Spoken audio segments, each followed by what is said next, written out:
Now this is a short story about my RD350 race bike. It's one of 7 that I owned back in the 70s. This one I bought brand new, believe it or not. Turned it into one of my AMAR race bikes. Did some custom painting on it, among other things I'm going to explain. But then at the end of its service life, I sold it to Ray, who moved to Florida. And in 2011, I decided to visit him and stay with his friend Scott in Daytona. We went to the Daytona bike races together, had a great time. And this is a picture of the bike pretty much when I sold it to him. It was number 157. And he used it for many, many years in Florida. They have an 1/8 mile drag strip, and he had a wheelie bar on it. And look at my Parrot is still on the seat. That's Polly. But back in the day, back in the 70s, I had and I've had this on a video before, we used to keep chickens and goats in there. And you see the Suzuki emblem on the door and my pet possum. Anyway, that was back in the day. Now, when I went to Florida in 2011, I got to see my original race bike many, many years later. Of course, Ray was using it. It's a pretty ratty looking bike, but Kenny Augustine had done many, many hours of porting and polishing and had that engine really humming. We went to the drags up this way to Island Dragway many times. Kenny rode the bike, I rode it. Kenny, of course, was a lot better than I am. And we had so much fun with this bike. And I was just happy back in 2011 to see the bike had still survived. Even though I think it had been, well, the front wheel's been replaced and among other things, the tank was, maybe not the tank, but it had several changes, of course, from the day when I sold it to him. But then I got to ride it all around the town that Ray lives in, and we went for a ride. And I wish I had a GoPro camera back then. I would have really enjoyed having that ride on video. And it was in pretty rough shape, but I made a deal with Ray that next time he was up our way, he would bring me the bike, and over the winter, I would totally restore it. So over the next winter, I had taken the bike apart, brought it into my cellar. I did this whole restoration in the cellar with Luciano's help, and we went through every single part of it. Every bolt got pulled off, polished. Ray went for some brand new Mikuni carburetors. We went for rebuilding the forks. Everything in the front end got redone to like brand new. And this was just, it turned into something I didn't expect in the beginning. It turned into a real labor of love that went down to replacing the screws, the bolts, every possible thing on this. I wanted this bike to be just a ton of fun to ride when we were done with it and remind me of those great AMAR days back in the 70s. Now, as this thing evolved, it took on a life of its own. Luciano donated some parts. He was over at the house every weekend helping me work on it. And we bought a brand new chain for it. We replaced the whole front wheel. The brakes, put a disc brake on it. I'm trying to think of how many other things. A Bultaco fairing now. The first bike I ever rode on the racetrack was Ray had a 125 Bultaco, a real race bike too, and with a fairing and everything, and he wanted to replicate that fairing. He got the brand new fairing, we painted it, and of course I did a labor of love paint job on this, matching the original race colors of all my 7 race bikes of the 70s, the black and gold bikes, and all of the custom work that Kenny Augustine had done on that motor. This was really fun. Now, in the couple of years that followed, Luciano wound up getting yet another Yamaha that we did a lot of work on. So we had, at one point in time, we had Ray's 350. Luciano had 2 400s, I believe they were. I had my 400. And Mark Morgan had a bunch of 2-strokes.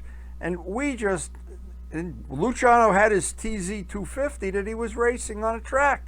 So it was 2-stroke heaven, just going back into the day.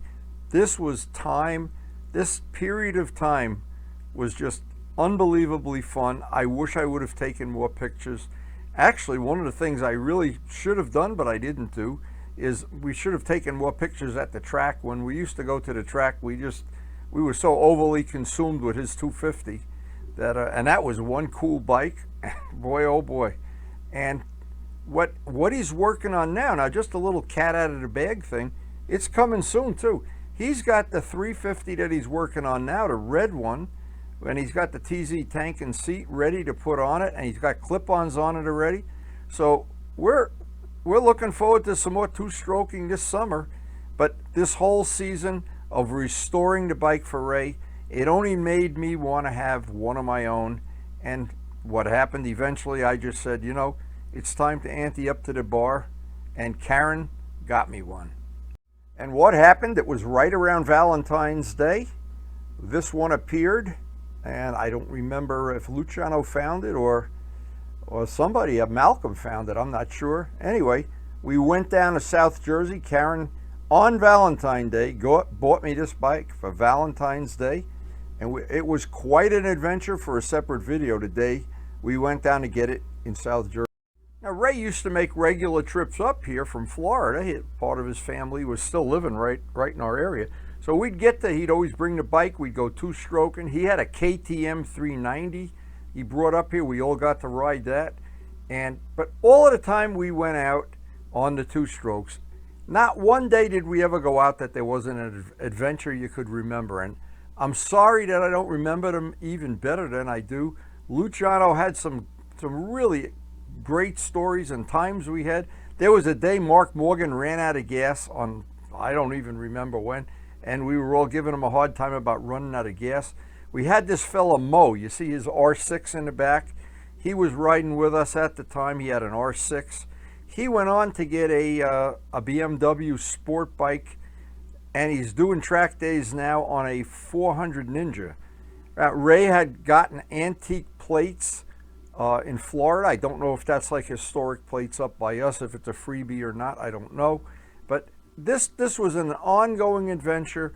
When I look back and I say back in 1973, I could have never figured out that here we are all these years later. I mean, this is just crazy that all the years have gone by and we're still interested in two-strokes, and I still get to ride that bike even though Ray owns it.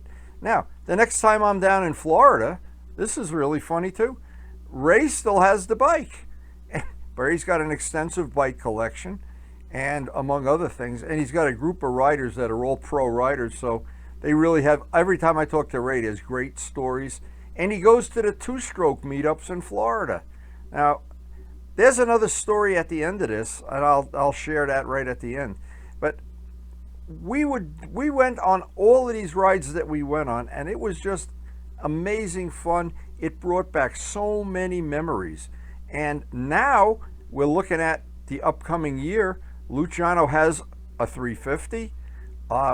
I'm not sure if Mark Morgan still has all of his two-strokes or some. I know Scott still has an RZ. Dale has an RZ. And so I'm looking forward to some two-stroke days coming up in the future.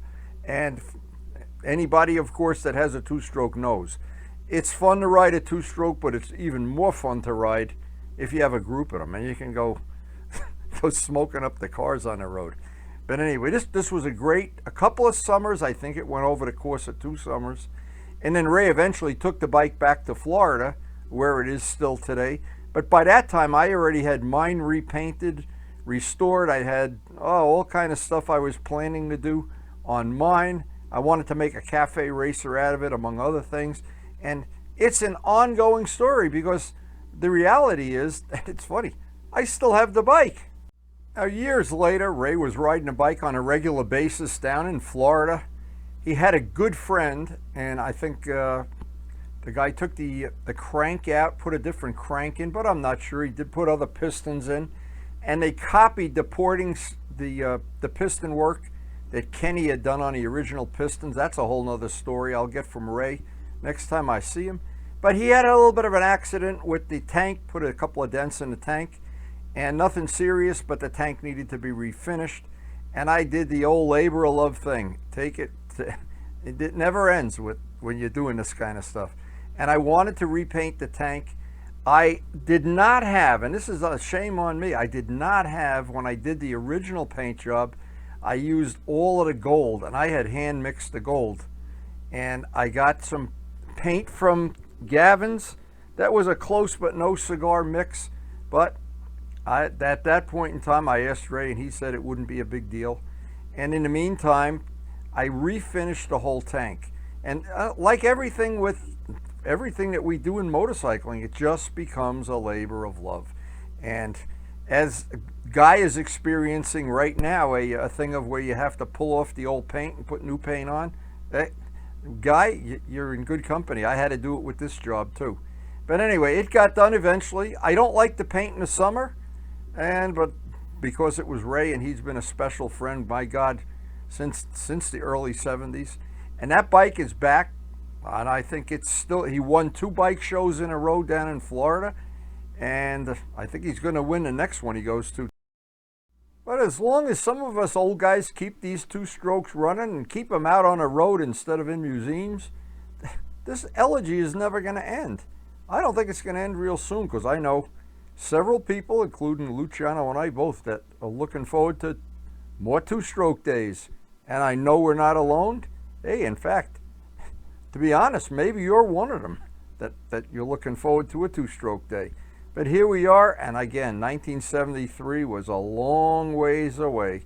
It's 52 years away, and I still dream and smell 2-stroke oil when I go to bed. I have modern bikes in my collection. I love them all, but there's just something very, very special about the 2-strokes. Now, if you're new to our channel, we have a very, very eclectic channel. One of the new features we have now is some of the videos are grouped into groups that you can access all the videos for one category in one mouse click. And it should be very convenient and very handy. Just check out the feature on the main screen playlist. And thanks to everybody for supporting the channel.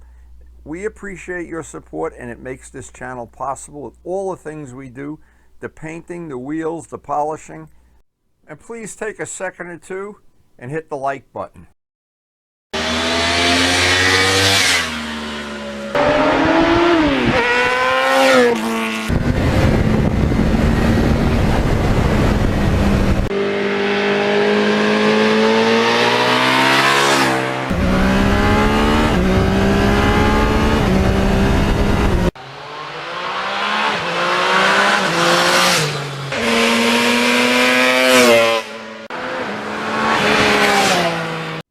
And thanks everyone for watching.